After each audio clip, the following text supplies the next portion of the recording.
Everyone is counting the pennies right now.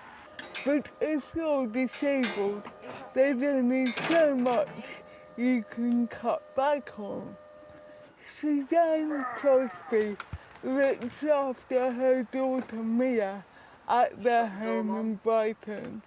You get to a point where you think, I don't know what else I can squeeze. I'm already so squeezed, and I hope I've thought of everything that I can cut back on.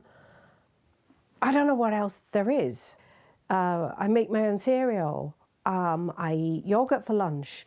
It's looking at where can I take more out of this already really squeezed balloon. Disabled people always have to shout to get their voices heard. So we're just going to have to shout even louder during the cost of living crisis.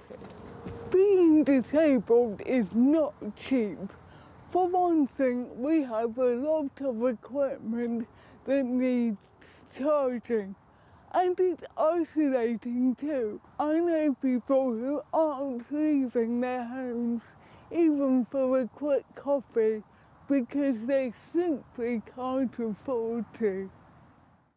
It seems a long time ago, but back in May, when Rishi Sunak was still Chancellor, he announced a one-off cost of living payment of £150 for disabled people, which was on top of the general benefits uplift. An extra one-off disability cost of living payment worth £150. Afterwards, I filmed with Suzanne in the early stages of the cost of living crisis. We have a smart meter and we go past our budget on that after 4 days. So what's the situation with the smart meter now? It's now 3.5 days. So after 3.5 days, we've reached our budget on the smart meter. Scope is one of the main charities representing disabled people. We need to see targeted, direct financial support from the government, which includes uprating benefits in line with inflation. We'd like to see another cost of living payment of £150. And energy bills are a huge part of why costs are going up, especially for disabled people. Suzanne uses the washing machine a lot.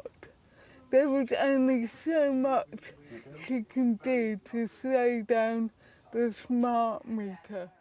I went up to check on her in the middle of the night, and her arms are so cold. And I just thought, I can't do this. And I put the heating on because it's just... Sorry, I didn't mean to do this. But it's